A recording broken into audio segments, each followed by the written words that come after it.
ahead of Liverpool, it's almost a chance to almost knock them out of contention, isn't it? Well, I don't know. You've seen a lot of turnovers in this league, and we are making assumptions to do that and to be 14 points clear of them, we have to beat them, and that's going to be a difficult thing to do, and we are really willing to try. Obviously, a bit of an incentive to open up. 100%, of course. The moment that you get momentum and you are in a good run and you can leave opponents as far as possible, psychologically as well, is really important. Arsenal's record against Liverpool recently hasn't been great, but I think you touched on it last night. Players like Jesus and Zinchenko brought a bit of a different mentality coming into these, particularly into these games against the big teams. Yeah, and that's the next step, and obviously winning against those teams requires yourself individually as a team to be at your best, and as well the level of belief and probably the positive experiences that you had against them to raise that belief, and we've got players now that they've been participating in those matches. Can I just ask you briefly about William Saliba? Is he as calm off the pitch as he appears to be on the pitch? To be fair, yes. On his case, it's pretty similar, yes. Has he surprised you how quickly he's adapted to, after in his first season in the Premier League?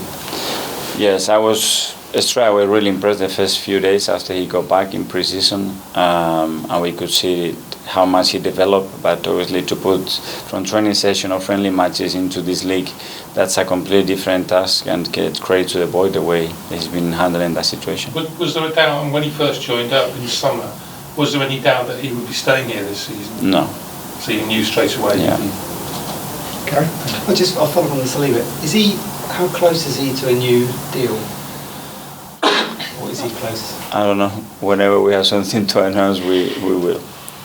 Can I just ask, on the belief, can you really truly get the highest level of belief without taking a big scalp, which perhaps there hasn't been that? Well, I think to win those matches, you really need to believe you can go there and win and compete against those teams. If you don't have that component, then you have fear, and fear is the worst enemy, especially against the top teams, because this is what they use a lot of time just to win football matches, and you cannot go with any of that into Sunday's games. The same as we didn't do when we played Spurs a week ago.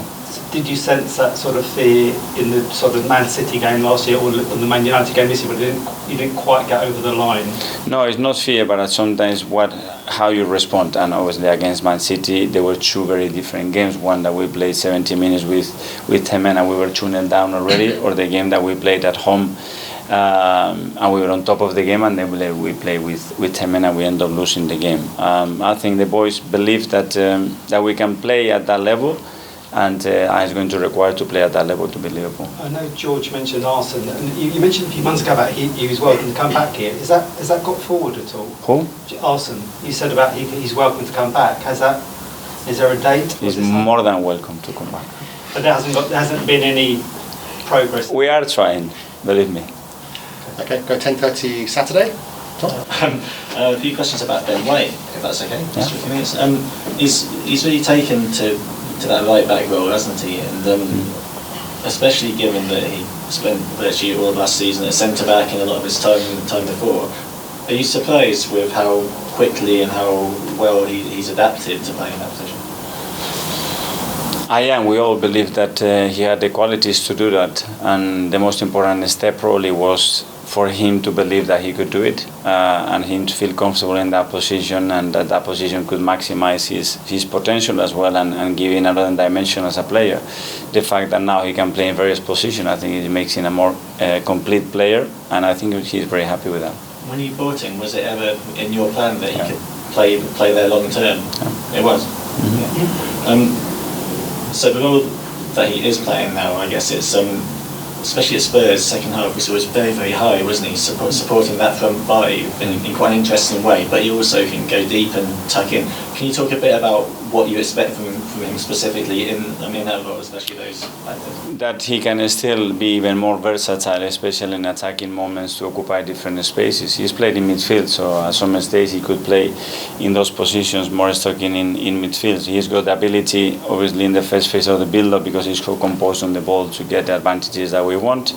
And in the final third, now he's getting used to that as well, to be more of a threat. And he's picking the right moments to do that, and that adds another way of attacking, another weapon of attacking to the team.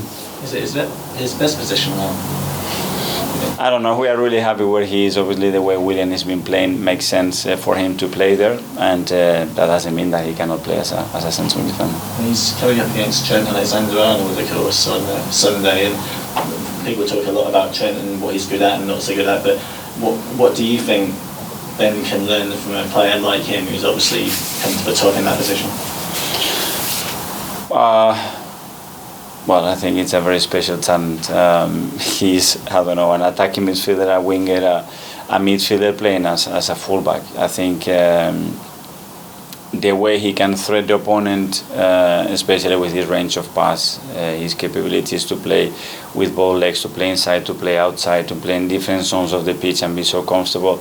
And then what he adds, obviously, offensively to the team every year is just difficult to find in that position. And just one more from me. There's obviously a bit of a vacancy in that England squad now if Kyle Walker came out of injury, for example. Obviously, Ben is very much pushing. Two parts to this, I guess. Do you think that he can make that push now and take a vacant spot? And do you think that maybe right side of that back three that Gareth might play with is Mikel Arteta? I think both. I think Ben will be very comfortable playing the right side of the back three as well as in the middle, I think, or as a fullback. If you ask me if I believe that he's ready to make that step, the answer is yes, because he's a very confident boy.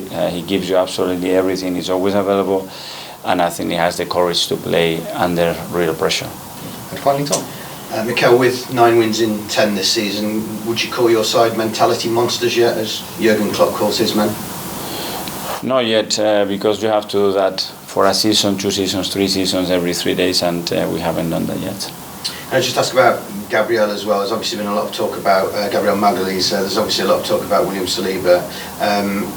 Just how big a part has Gabriel played in William's form this year, and how much is he helping him, his experience helping him? Yeah, I don't see central defenders as individuals. I think they are always partnerships, and it has to be an element of chemistry, understanding, and complementing each other. And I think those two, they maximize each other's qualities in a really positive way. Has Gabriel beefed up a little bit over the summer and strengthened up, or I mean, I know he's got a new haircut, which might make him look a bit stronger.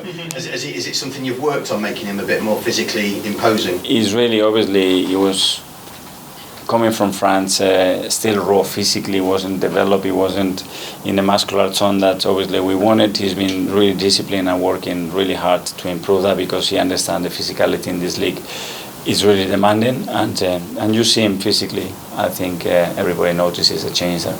We've obviously talked about Virgil. How close are we to talking about Gabriel and William in the same breath as Virgil, as that real top? I think the moment that they win everything that the other two have won, I think is the right moment. Okay, guys. Thank you. Thank you. Cheers. Thank you.